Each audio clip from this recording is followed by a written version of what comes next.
I got some poison ivy for you. Deadly nightshade and poison hemlock tea for you afterwards. Alright, watch what happens. Here we go. Okay, so I hit the spark and then look how that flames up though. Really hot. That's why the magnesiums are fantastic. A deadly combination to have a flint stick, a magnesium, some steel wool, some cotton balls. You can start a fire in any kind of conditions. Piece of cake. So those are all easy, simple things you can do. So whenever you're out in the backwoods and you need a fire to survive, you can get it going real fast. Of course, in addition, I carry waterproof strike anywhere matches that I soak in wax or paraffin, and I have candles, and there's a lot of other things you could do too. But at least I'm not expecting everyone's going to carry everything. But at the very least, some waterproof matches and maybe a flint stick is a good starting point. There is a dealer here selling the Survivor steels. I think they're 2 for $20. And those are pretty good. I know Tent City carries my favorite. It's called Light My Fire. Those are the Scandinavian brand flint sticks, and those give off the hottest sparks on earth. They're unbelievable, but they're more expensive too. So, all right. So those are some techniques of fire start. What other technique should I show you? Do you guys know of another method to start a fire if you're really desperate? Any idea? Alright, let's give you a hint. Take your hands, start rubbing them. Faster. Faster. Friction. Fire by friction. So thousands of years ago, they couldn't walk into Tent City or LeBaron's and pick up a nice flint stick or a magnesium or waterproof matches, right? They had to start the fire with a hand drill or a firebolt. And of course, they were a lot smarter than I am, doing this like 3-4 times a show. They would do one and maybe keep the coals burning for a year. And then if they wanted to move to a new camp, they probably transported their fire. You know, it would be completely insane to wake up each morning, oh, I need a fire, and pull out a hand drill and start a fire with 2 sticks. You know, I'm pretty sure the native peoples were way more intelligent than I am when it comes to that.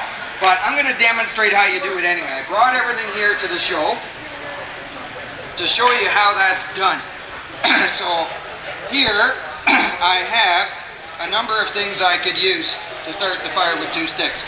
And I'm going to explain how it works. And Leslie, if you can go grab me those other ones at the booth there, she'll grab those.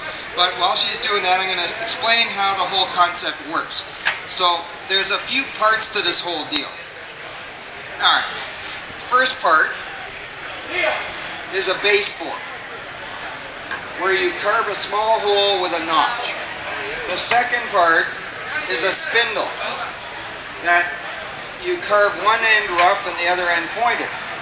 And you're going to spin that as fast as possible to create friction, holding it down with some kind of a socket, and then using a bow to spin it. Now, one thing that you'll notice here is I have everything already ready, and I'm used to the ones I've made. I know they sort of work. There you go, for example. And this is cheating, because if I was really lost, right? What do you think would happen? Would I have all of this ready? No. I would have to go out and cut the right types of species of trees and woods. They have to be just dry enough. You know, you need the right kind of materials. These are made from basswood, the spindle. Basswood is a very soft wood that crumbles quickly. The base I made out of cedar, which is also very soft. And you'll notice this is from a branch. So since I used a branch, the rings are going around this way, so the wood is strong. This is across the branch. So this will dig in and start to create friction. So there's a lot of little things here. This was like technology thousands of years ago. I can imagine who first got this to work. That must have been interesting to be that first caveman or whatever. Whoever got it to work, maybe it was a cave woman. And they would have, I would imagine, been very happy to try this versus wait for a lightning bolt or a forest fire. You know, which I would imagine was probably some of the first ways that mankind found the use of fire. But nonetheless, so you need the right woods: basswood, cedar, poplar, willow works well, cottonwood. What I don't use are high resinous woods like pine, spruce. I don't like them. Some people do, but I don't like resinous woods. And the wood has to be really dry. So it won't work if it's green. If the conditions are not dry enough, I might have to leave the woods dry out on a rock in the sun during the day just to get it to be in the right condition. In the desert, this works easily. In Ontario, this is difficult because there's dampness everywhere. So that's the spindle and the baseboard. Now, the top part is called a socket, and you can use a rock or you can use a piece of wood. If I'm using wood, I don't want this to burn. So what I'm going to do is I'm going to take some wax from my ear and I'm going to lubricate this. That way I don't get the top of the socket here creating friction, because that'll slow the spindle down and then I won't get enough friction to start a fire. So I get a whole lot of wax. I'm running out of wax. Hey Leslie, you got some extra wax I can borrow? Check that ear.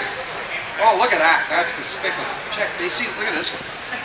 Right, you got to get right in there. Oh, that's a chunk. Look at that. That's nice. Okay, now we're ready. Okay, so what I'm going to do, I'm going to try this, and then anyone in the audience who wants to give it a try, anybody who can get smoke, I'll give you a free survival course, just to get smoke. How's that sound?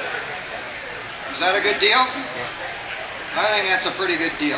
All right, I'm going to do this in an area where it's concrete, where I won't burn the entire carpet, you know, which I did last year. And I hit it with a table until I was done, and then I left. I don't know what happened. Whoever had to take the carpet down. All right, so here's what's going to happen. First thing, shouldn't be telling you. All right, first thing I'm going to do, I'm going to pull out my little pocket knife, which also has a corkscrew, so when I'm lost, whenever I'm rescued, I can pull the corkscrew out and open the champagne. So that's kind of a handy feature on a Swiss Army knife. Now I'm going to take my spindle and I'm going to carve it so it's rough like a drill bit. So just carve it up a bit. Like that. There we go. I'm getting there. While we're doing this, I'm just going to sort of preamble a bit. How about those Leafs? Hey, they won again last night. Hey, go Leafs, go. Okay. One of the reasons I go out in the wilderness is to get away from that. When I'm out hunting and fishing and snowmobiling and ATVing, I don't want to hear anything about that. Anyway, okay, so I'm carving my spindle. It's nice and rough. The top part, again, I don't want friction here, so I'm going to put some extra wax in there. You got some extra wax I can borrow out of that ear there? Yeah? Want to help me? Throw that right in there. All right, that's good. Then, same thing with this. I should carve this so it's nice and rough. I'm making a new hole in the baseboard here to start from scratch, so you guys can see how everything works from start to finish. Now, the other thing I have to do is I have to make sure that when I carve this that there's a notch, because what's happening is when I start spinning to create friction, the dust will form and fall through the notch, and if it's just hot enough, it'll start to glow and become an ember. That's what you're trying to do. Okay? When we're filming different shows, like when I was filming a Great Outdoorsman show a few years ago, and I did a hunter and angler one time, sometimes we couldn't get this to work. So we would cheat it a bit and pull out a coal somewhere else. You would never know the difference once it was edited. On one episode of Survive This, the funniest thing happened. I'm part of that show called Survive This, where we take 8 teenagers and toss them out in the wilderness. Before they go in the wilderness to survive, they got to go to survival school. Any of you guys watch Survive This on YTV? So on one episode, I'm relaxing at my base camp and I get a call from the executive producers. They go, we got a problem. We've been wasting a lot of film here. The kids can't seem to start the fire with steel wool and batteries. We've been filming for 3 hours and nothing seems to be working. Not even the top kids can get it to work. I go, how's that possible? They went to survival school. They should do that. You saw how easy that was. They go, well, there's more to the story. I go, oh yeah, I know in this series there's always more to that story. I go, tell me about the rest of the story. They go, we gave them SOS pads by mistake. And so one of the kids was Zach. Season 1, Zach. And they gave him SOS pads. He'd only gone to my camp for 4 years. And he didn't let on. So one of the producers goes, the kids are going to think we're a bunch of idiots. I go, trust me, they already know. Don't worry. They go, what are we going to do? Should we tell them the truth? I go, we got to save face. I go, don't worry, that's been lost long ago. Just tell them the truth. And they already knew, but they were playing into it, having fun, and wasting a lot of tape. So that was an actual good episode. Hey, how you doing, guys? Excellent. Sorry, I stole part of your corner here. Apologize. Anyway, all right, here's what I'm going to do. I'm going to try to get this to work. I'm going to rub 2 sticks together. And if it doesn't work, I've got someone helping me here. She's going to pull out a lighter real fast when no one sees it. And we're going to light it with a lighter. Now, the other technique I do is I soak everything in gasoline, naphtha, and black powder. So that way it'll work. So here we go. And then I'm going to move over here before these guys who have this fantastic fishing and outdoor journal show. Whenever I'm on trips, whenever I'm up north, heading up to a trip, I always tune in on that show because it's actually something worth listening to. It's fun. Honest truth on that. Thank you. All right, here we go. We're going to put that on. It is a good show. They have a lot of good characters. Sometimes they do some safety stuff. I've heard the OPP on there and stuff like that. All right, here we go. So I'm going to try to spin. Now sometimes at first, it's just a struggle to get it to spin because it's got to stay in there. And I'm going to work up a sweat. That's the other part of this, is it's not easy. It's a real struggle. Oh, I lucked out. I was fast. The world's record is 5 seconds.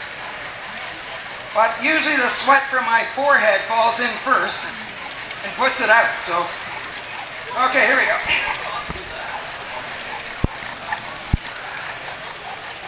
All right. Now, what's happened is that dust is so hot, it should ignite and form a coal. Where's the lighter? And that's how it normally works. And once you're done, you don't need a fire because you're so warmed up drying it that you don't need a fire anymore because you work up such a sweat that you're all set. So on that note, that's sort of fire starting with 2 sticks. And so since we're at the end of the seminar, what I'd like to do is do a nice wolf call, and you guys help me out. It goes like this.